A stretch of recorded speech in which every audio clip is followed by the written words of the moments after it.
Boa noite, pessoal. Hoje vamos falar do vulcão Cumbre Vieja, é claro, mas também do ciclone que atingiu a costa oeste dos Estados Unidos, numa região em que não é comum ter esse tipo de fenômeno meteorológico.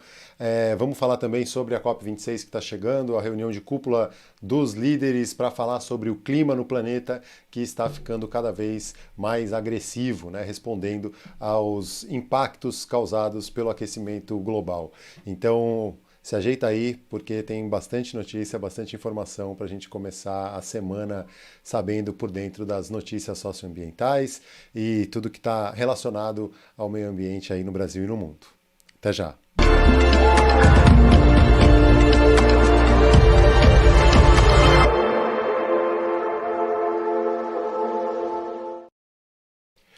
Bom, eu vou começar já dando uma geral na história do vulcão, bem rapidinho, antes da gente bater o papo, porque tem bastante notícia para falar aqui, bastante informação. Eu vou passar o informe geral da PEVOLCA, né, do Instituto Geográfico Nacional. Foram 274 terremotos, então tem tido muito mais tremores, né, sentidos pela população. 24 foram sentidos pela população de La Palma, e o mais intenso de 4 de magnitude, 4 graus de magnitude. Ah, e o vulcão segue em intensa atividade, com muita lava ainda saindo, e não dá cara de que vai dar uma diminuidinha nos próximos dias. Vamos ter bastante vulcão Cumbre Vieja para falar. Mas antes da gente entrar em mais detalhes e falar mais sobre o Cumbre Vieja, eu vou lá no site do Projeto Verde Mar, porque tem um vídeo, né, tem uma notícia que fala do vídeo, né? É o vídeo que eu coloquei hoje no ar aqui no canal, falando sobre o ciclone bomba na costa oeste do Canadá, dos Estados Unidos. E aí, para isso, eu vou contar um pouco, né, o que aconteceu. O ciclone bomba, que se formou na costa noroeste dos Estados Unidos, bateu recorde de intensidade, de acordo com as estatísticas oficiais do Serviço Nacional de Meteorologia norte-americano. A pressão mínima central do ciclone extratropical chegou a apenas 942 hectopascal. Hectopascal é uma medida de pressão atmosférica, né? Ao nível do mar, em condições normais, a gente tem 1 atm, uma atmosfera de pressão sobre a nossa cabeça, o que é o equivalente a 1013 hectopascal. Então, quando a gente está com esse número abaixo de 1013, significa que a gente está num sistema de baixa pressão, que são os ciclones. No caso, esse estava a 942,5 hectopascal, que foi a menor medida, né, a pressão mínima central observada no centro do ciclone extratropical no Pacífico foi o equivalente a de um furacão, que é um ciclone tropical, né, na região dos trópicos. Ali ele estava muito mais ao norte, que é a categoria 3 no Atlântico Norte, dado que foi confirmado por uma boia de monitoramento em alto mar perto do centro da tempestade. Com isso, o ciclone, a centenas de quilômetros da costa dos estados de Washington e Oregon, numa área se tornou histórico pela pressão jamais vista na área e que foi ratificado pela análise do Centro de Previsões Oceânicas do Serviço Nacional de Meteorologia dos Estados Unidos. Qual foi o impacto disso? Né? Além de ter derrubado containers de um navio que estava chegando no porto de Vancouver, no Canadá, além de ter gerado ondas de 12 metros no Alasca, de mais de 10 metros na costa do Canadá, no estado da British Columbia. Além disso, isso impactou a Califórnia, com chuvas na Califórnia. E aí, olha a loucura, né? A Califórnia saiu do maior período de seca histórico para a maior enchente, a maior chuva da história na mesma semana, né? E aí o ciclone bomba, que gerou um rio atmosférico, levaram essa situação inusitada para Sacramento, que é a capital do estado da Califórnia. Sacramento, a capital. Eu agora estou lá no Metsu, que é um site de meteorologia que tem muito interessante, com bastante conteúdo legal. E aí eu vou lá ler o texto que tem aqui, né? Sacramento, a capital do estado norte-americano da Califórnia, amargava seca excepcional com recordes de escassez de precipitação. No penúltimo domingo, dia 17 de outubro, a cidade encerrou uma sequência recorde de 212 dias seguidos sem nenhum registro de precipitação, que espantou os meteorologistas. Foi um mísero 1,3 milímetro de chuva, mas acabou com um longo período seco jamais visto antes por qualquer morador da cidade. Quando a cidade enfrentou um período tão prolongado sem chuva antes foi em 1880 e ainda assim foi inferior aos 212 dias de 2021. E aí, como diz, né, o ditado saiu do 8 para 80, da escassez total para o excesso. Ontem domingo, dia 24 de outubro, uma semana depois do primeiro registro de chuva, a cidade registrou um dilúvio, né? A chuva acumulada durante o domingo chegou a 138,1 milímetros, o recorde de maior precipitação no centro de Sacramento em 24 horas desde quando começaram a medir. Né? E aí o que bateu o recorde prévio de maior altura de área de precipitações. A Califórnia, que nessa época do ano também enfrenta muitos incêndios, né? Muitas secas, então mais um reflexo aí do que a gente está vendo, né? Os extremos, a crise climática, o aquecimento global causa isso, né? Essa desregulação do clima, mais extremos, mais tornados, mais ciclones, mais ressacas, períodos longos de estiagem, ondas de calor, ondas de frio, e isso vem se tornando cada vez mais comum. E não só na Califórnia, não só no Brasil, isso é pelo mundo. E aí vamos lá agora para a Índia e para o Nepal, né? Vou agora para o site Clima Info. Mais de 150 pessoas morreram na Índia e no Nepal nos últimos dias, enquanto as fortes chuvas de monção provocaram enchentes, destruíram casas, plantações e infraestrutura, isolando milhares de pessoas. Para quem não sabe, tem em determinada época do ano, essa região ela recebe o que chamam de chuvas de monção. É a época das chuvas, chove muito mesmo, é comum, né? Faz parte da dinâmica do clima nessa região chover. Mas o que está acontecendo agora é que ela está demais, né? Está acima dos índices históricos. No Nepal, onde chuvas extremas causaram deslizamentos de terra nas áreas rurais e destruíram casas, estradas e pontes, 77 pessoas foram encontradas mortas e dezenas ainda estão desaparecidas, segundo a Reuters. Esse número provavelmente aumentará, já que muitas áreas afetadas permanecem inacessíveis. No estado de Uttarakhand, no norte da Índia, 48 mortes já foram confirmadas a Reuters. Nesse estado fica o distrito de Nainital, onde caíram 340 milímetros de chuva em 24 horas na terça-feira, o maior índice registrado desde que uma estação meteorológica foi instalada lá em 1897. Isso fez com que o lago de Nainital transbordasse, isolando totalmente a área. Até o momento, a região, né, o estado de Uttarakhand, recebeu 485% a mais de chuva do que a média, de acordo com dados do Departamento Meteorológico da Índia. E aqui no Brasil, principalmente na região sudeste, a gente está enfrentando uma onda de frio em pleno outubro, fim de outubro, com uma primavera com cara de outono, e com várias explicações para isso, né? Lá no Clima Tempo tem um texto explicando um pouco, né, o que está causando esse frio e esse tempo severo nessa época do ano nas regiões, principalmente São Paulo e Rio de Janeiro, né? Os termômetros marcaram temperaturas abaixo do normal para o mês de outubro. Alguns estados da região sul também sentiram dias com frio atípico e houve até registro de geada em áreas mais elevadas da Serra Catarinense. O ar frio aliviou o calor em Mato Grosso do Sul e fez do sul de Minas Gerais se sentir no inverno novamente. Eventos de tempo severo, com chuvarada de água e de granizo, ventania com rajadas de mais de 100 km por hora e tempestades de poeira foram destaques desde o início de outubro. A chuva se espalhou pelo país e várias capitais brasileiras vão terminar outubro de 2021 com volumes acumulados de chuva acima da média para este mês. O que, por um lado, é bom, porque a gente está vivendo uma crise hídrica, né, com os reservatórios muito abaixo da média. As chuvas, por um lado, pode ajudar. E aí tem o Laninha, né, que é um fenômeno oceânico atmosférico, se estabeleceu de vez, que é um resfriamento das águas do Pacífico e na porção central-leste do Oceano Pacífico Equatorial. O Laninha é o período em que a temperatura da água nessa região do Pacífico fica abaixo do normal, tanto na superfície quanto em profundidade. As observações mostram que o fenômeno Laninha contribui para que a temperatura fique amena nos estados de São Paulo e do Rio de Janeiro. E aí tem um texto lá bem completo no Clima Tempo, que eu não vou me deter tanto, porque antes de falar da COP26, vou dar uma geral nas mensagens aqui, para ver se alguém está falando um pouco sobre essa questão, né?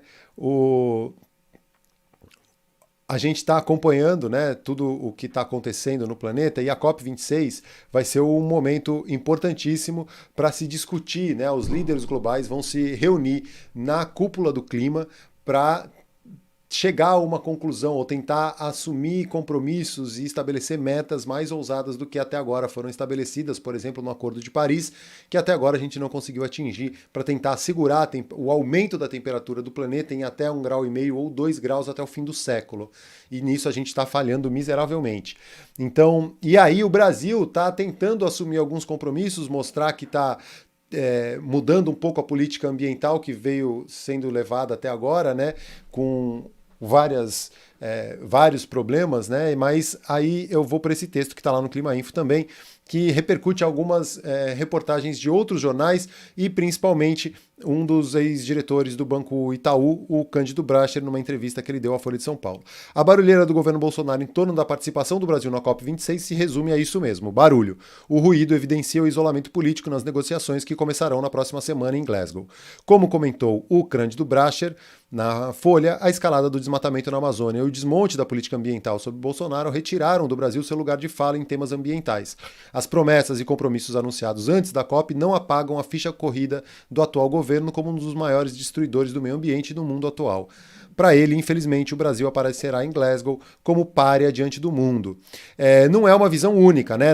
Na Capital Reset, Francisco Gaetano e Roberto Vac, da Concertação pela Amazônia, são mais cautelosos quanto às possibilidades do Brasil na COP26. Eles reconhecem que a atuação recente do país nas negociações desqualificou o papel do Brasil, mas entendem que os negociadores brasileiros podem retomar parte do protagonismo perdido nos últimos anos.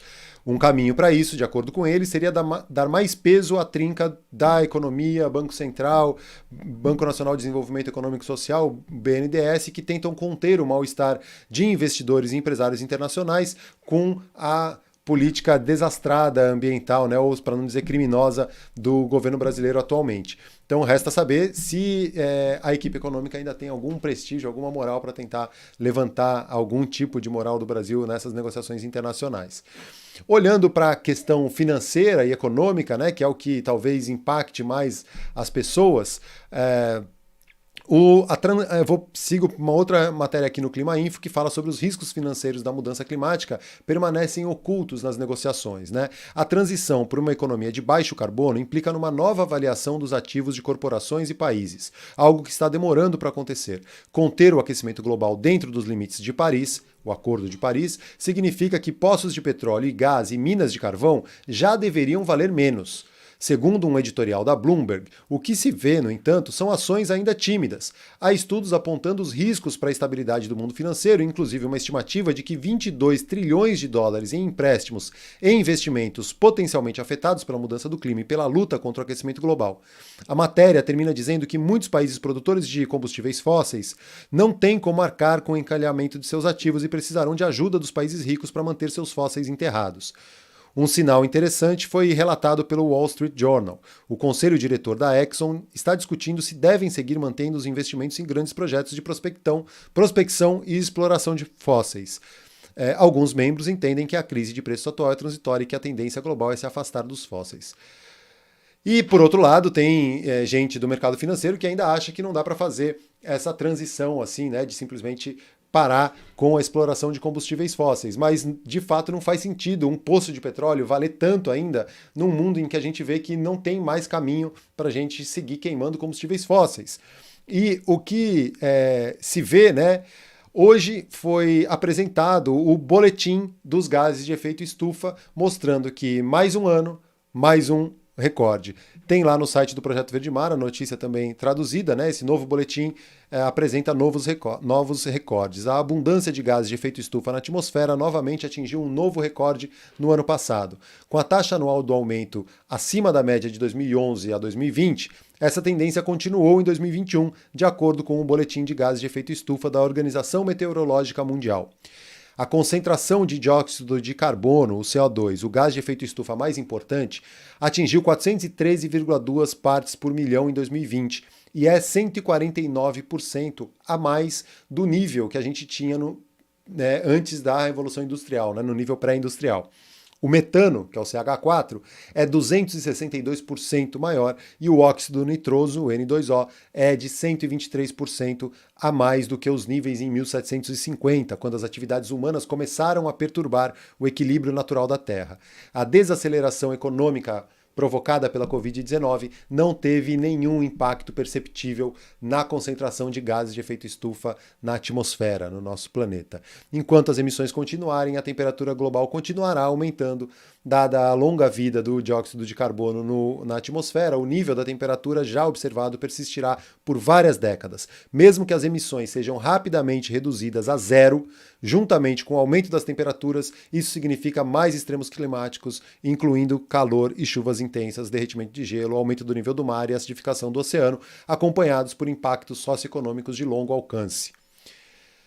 Bom, essas são algumas das principais notícias relacionadas ao clima.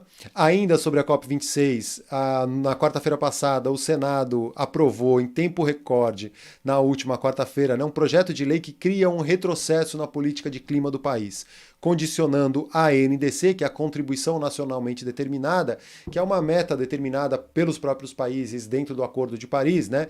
E que teve uma revisão em dezembro do ano passado, uma revisão para baixo. O Brasil, todos os países revisaram as metas para cima, o Brasil e o México revisaram para baixo a meta, tentando dar uma pedalada climática, como foi chamado, né?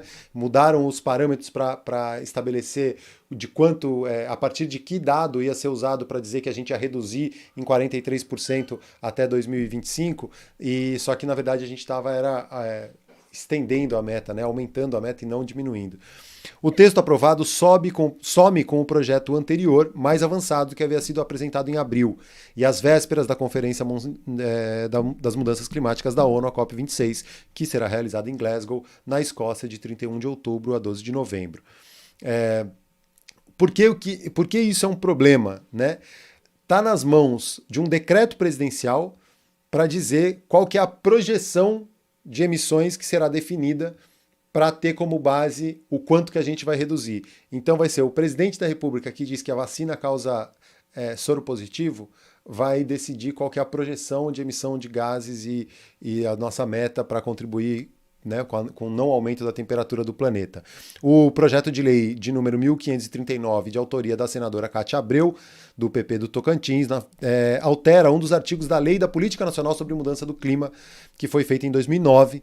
O texto tem duas versões, uma de 27 de abril, que foi protocolada na mesa do Senado e deu origem ao texto aprovado essa semana, e um outro de 28 de abril, que foi publicado apenas no Diário do Senado e misteriosamente desapareceu na tramitação.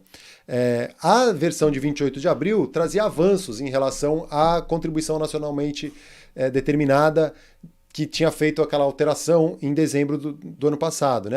Antecipava para 2025 a meta de redução de emissões em relação a 2005, estipulada que estava em 2030, antecipou para 2025, estabeleceu 2025 para zerar o desmatamento ilegal, definiu um teto de 1,2 bilhão de toneladas nas emissões em 2025, a despeito de qualquer mudança na metodologia.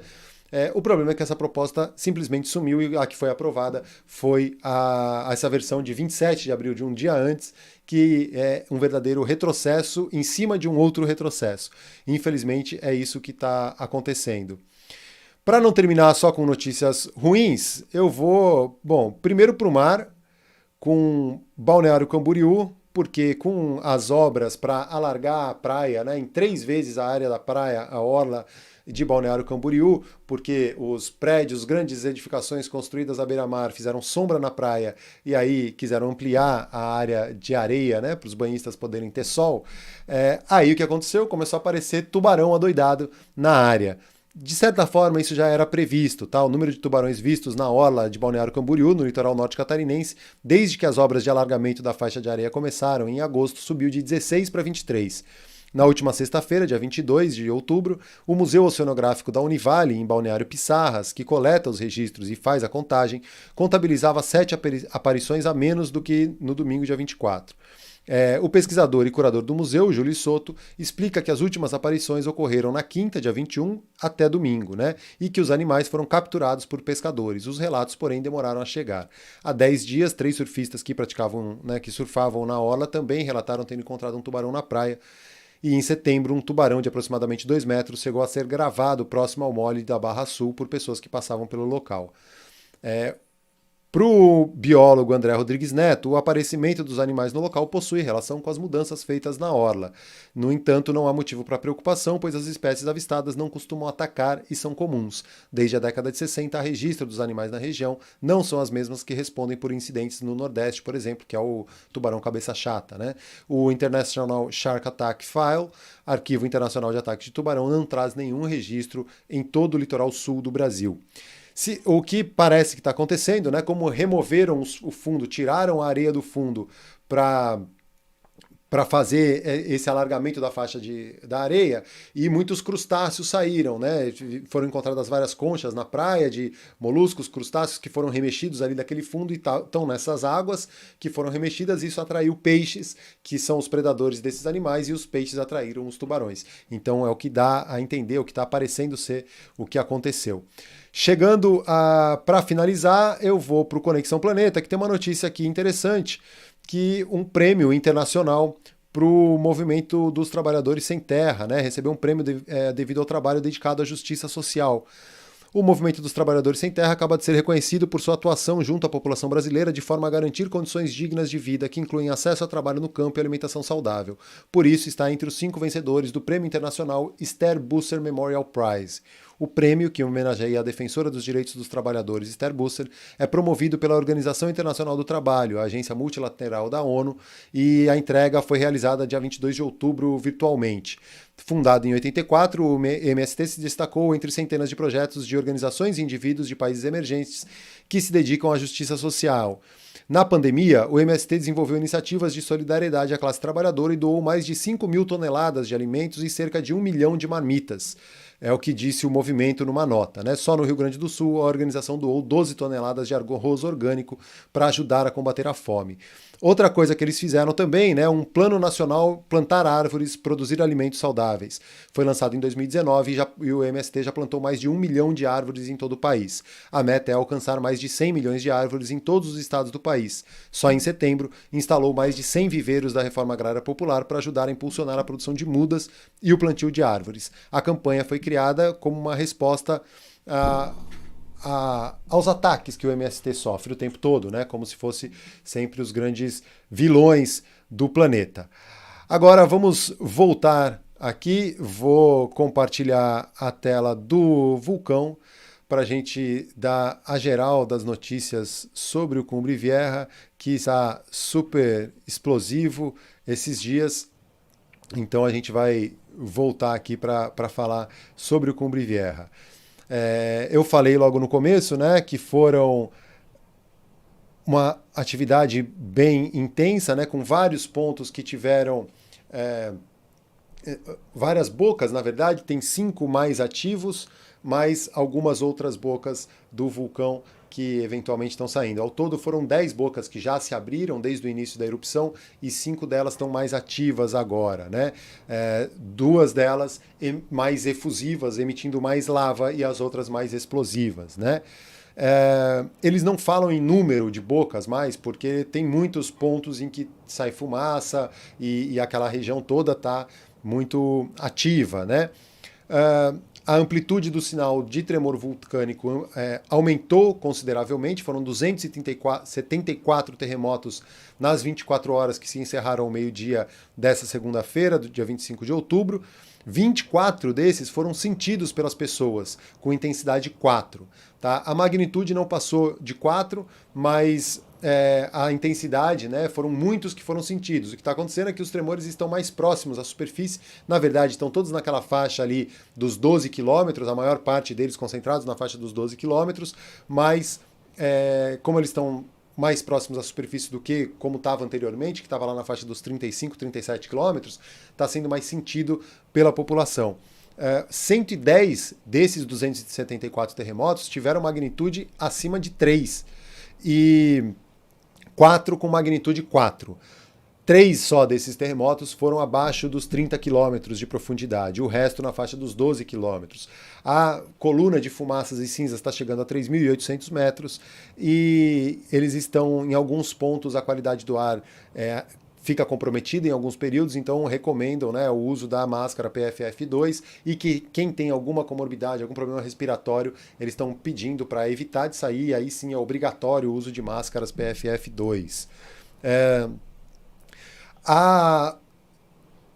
Os braços de lava, eles seguem mais ou menos como um padrão dos últimos dias, não estão movimentando em grande velocidade.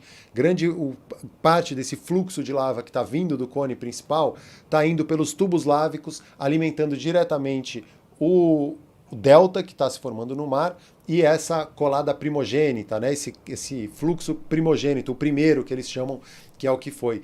Os outros que estavam ameaçando, por exemplo, mais edificações em La Laguna, que é um bairro mais ao norte, esse braço de lava está praticamente parado, né? Chegando ali na montanha de La Laguna, com a tendência de se juntar a um caminho de lava principal.